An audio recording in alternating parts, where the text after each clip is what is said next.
ಇವತ್ತು ನಾವು ವಿಶ್ವದ ಅತಿ ದೊಡ್ಡ ಬಿಳಿ ಮರುಭೂಮಿಯ ಬಗ್ಗೆ ತಿಳಿಯಲಿದ್ದೇವೆ. ಈ ಜಗತ್ತಿನ ಅತಿ ದೊಡ್ಡ ಬಿಳಿ ಮರುಭೂಮಿ ಎಲ್ಲಿದೆ ಗೊತ್ತಾ?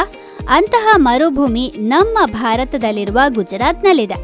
ಕಚ್ನ ರಣ್ ವಿಶ್ವದ ಅತಿ ದೊಡ್ಡ ಬಿಳಿ ಮರುಭೂಮಿಯಾಗಿದೆ. ಭಾರತದ ಈ ಬಿಳಿ ಮರುಭೂಮಿ ಅಂದರೆ ರಣ್ ಆಫ್ ಕಚ್ ಉಪ್ಪಿನ ಅತಿ ದೊಡ್ಡ ಉತ್ಪಾದಕವಾಗಿದೆ ಮತ್ತು ಅದಕ್ಕಾಗಿಯೇ ಇದನ್ನು ಬಿಳಿ ಮರುಭೂಮಿ ಎಂದು ಕರೆಯಲಾಗುತ್ತದೆ. ಒಂದು ಅಂದಾಜಿನ ಪ್ರಕಾರ ಇಡೀ ದೇಶದ ಉಪ್ಪಿನ ಸುಮಾರು 75% ರಣ್ ಆಫ್ ಕಚ್ನಲ್ಲಿ ಉತ್ಪಾದನೆಯಾಗುತ್ತದೆ. ರಣ್ ಆಫ್ ಕಚ್ ಒಂದು ವಿಶಾಲವಾದ ಭೂಪ್ರದೇಶವಾಗಿದ್ದು ಭಾರತದ ಗುಜರಾತ್ ರಾಜ್ಯ ಮತ್ತು ಪಾಕಿಸ್ತಾನದ ಸಿಂಧ್ ಪ್ರಾಂತ್ಯದಾದ್ಯಂತ 300 ಚದರ ಕಿಲೋಮೀಟರ್ಗಳಿಗೂ ಹೆಚ್ಚು ಪ್ರದೇಶದಲ್ಲಿ ವ್ಯಾಪಿಸಿದೆ. ಆರ್ಥಿಕ ಮತ್ತು ಪರಿಸರ ಪ್ರಾಮುಖ್ಯತೆ.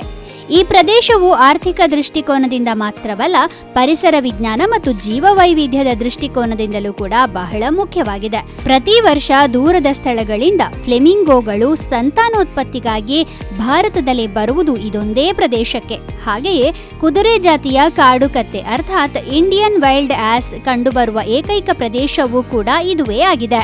ಹೆಸರಿನ ಅರ್ಥ. ರಣ್ ಆಫ್ ಕಚ್ 2 ಪದಗಳಿಂದ ಮಾಡಲ್ಪಟ್ಟಿದೆ. ರಣ್ ಅಂದ್ರೆ ಮರುಭೂಮಿ.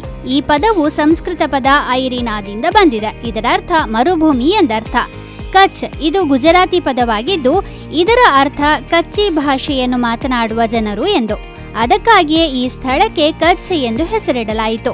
ಮತ್ತೊಂದು ಕುತೂಹಲಕಾರಿ ವಿಚಾರವೆಂದರೆ ಪ್ರದೇಶವಾರು ನೋಡುವುದಾದರೆ ಕಚ್ ಭಾರತದ ಅತಿ ದೊಡ್ಡ ಜಿಲ್ಲೆಯಾಗಿದೆ. ಇದು ಸರಿಸುಮಾರು 45,500 ಚದರ ಕಿಲೋಮೀಟರ್ ವಿಸ್ತೀರ್ಣವನ್ನ ಹೊಂದಿದೆ.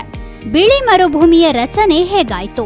ರಣ್ ಆಫ್ ಕಚ್ನ ಮೂಲವು ಅರಾವಳಿ ಅಥವಾ ಹಿಮಾಲಯದಂತೆ ಬಹಳ ಹಳೆಯದೇನಲ್ಲ, ಬದಲಿಗೆ ಅದು ಇತ್ತೀಚಿನ ಸೃಷ್ಟಿಯಾಗಿದೆ. ಭೂವಿಜ್ಞಾನಿಗಳ ಪ್ರಕಾರ ಕೆಲವು ಸಾವಿರ ವರ್ಷಗಳ ಹಿಂದೆ ಕಚ್ನ ರಣ್ ಅರೇಬಿಯನ್ ಸಮುದ್ರದೇ ಒಂದು ಭಾಗವಾಗಿತ್ತು. ಆದರೆ ನಂತರ ಪ್ರಬಲ ಭೂಕಂಪಗಳು ಸೇರಿದಂತೆ ಕೆಲವು ಪ್ರಮುಖ ಭೌಗೋಳಿಕ ಘಟನೆಗಳು ಅಲ್ಲಿ ಸಂಭವಿಸಿದವು. ಅದು ಈ ಮರುಭೂಮಿಯ ರಚನೆಗೆ ಕಾರಣವಾಯಿತು. ಮೊದಲು ಅರೇಬಿಯನ್ ಸಮುದ್ರದ ನೀರಿನಲ್ಲಿ ಸಂಪೂರ್ಣವಾಗಿ ಮುಳುಗಿದ್ದ ಕಚ್ನ ರಣ್ ಪ್ರದೇಶ ಭೂಕಂಪಗಳಿಂದಾಗಿ ಸ್ವಲ್ಪ ಎತ್ತರಕ್ಕೆ ಏರಿ ಕ್ರಮೇಣ ಒಣ ಪ್ರದೇಶವಾಯಿತು. ಹಳೆಯ ನಕ್ಷೆಗಳನ್ನು ನೋಡಿದ್ರೆ ಕಚ್ನ ರಣ್ ಹಿಂದೆ ಅರೇಬಿಯನ್ ಸಮುದ್ರದ ಭಾಗವಾಗಿತ್ತು ಅಂತ ಕಂಡುಬರುತ್ತದೆ. ಸಿಂಧೂ ನದಿ ಮತ್ತು ಅದರ ಉಪನದಿಗಳಂತಹ ಅನೇಕ ನದಿಗಳು ಈ ಪ್ರದೇಶದ ಮೂಲಕ ಹರಿದು ಸಮುದ್ರ ಸೇರ್ತಾ ಇದ್ದವು. 1890ರಲ್ಲಿ ಈ ಪ್ರದೇಶದಲ್ಲಿ ಪ್ರಬಲ ಭೂಕಂಪ ಸಂಭವಿಸಿತು.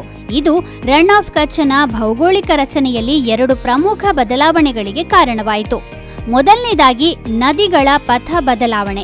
ಮೊದಲು ಕಚ್ನ ರಣ್-ನಲ್ಲಿ ಹರಿಯುತ್ತಿದ್ದ ನದಿಗಳು ಭೂಕಂಪದ ಬಳಿಕ ಪಶ್ಚಿಮಕ್ಕೆ ಹರಿಯಲು ಪ್ರಾರಂಭಿಸಿದವು. ಎರಡನೇದಾಗಿ ಎತ್ತರಕ್ಕೆ ಏರಿದ ಕಚ್ ಪ್ರದೇಶ. ಭೂಕಂಪದಿಂದಾಗಿ ಕಚ್ನ ರಣ್-ನಲ್ಲಿನ ಒಡ್ಡುಗಳು ಸುಮಾರು 9 ಮೀಟರ್ ಅಂದರೆ 30 ಅಡಿ ಎತ್ತರಕ್ಕೆ ಏರಿದವು.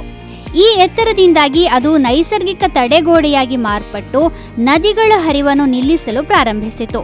ಈ ತಡೆಗೋಡೆಯನ್ನು ಸ್ಥಳೀಯ ಭಾಷೆಯಲ್ಲಿ ಅಲಾ ಬಂದ್ ಎಂದು ಕರೆಯಲಾಗುತ್ತದೆ.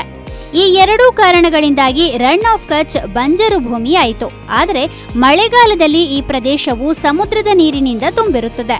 ಜುಲೈ ಮತ್ತು ಸೆಪ್ಟೆಂಬರ್ ನಡುವೆ ಮಾನ್ಸೂನ್ ಬಂದಾಗ ಈ ಪ್ರದೇಶವು ಅರೇಬಿಯನ್ ಸಮುದ್ರಕ್ಕೆ ಮತ್ತೆ ಸಂಪರ್ಕಗೊಳ್ಳುತ್ತದೆ.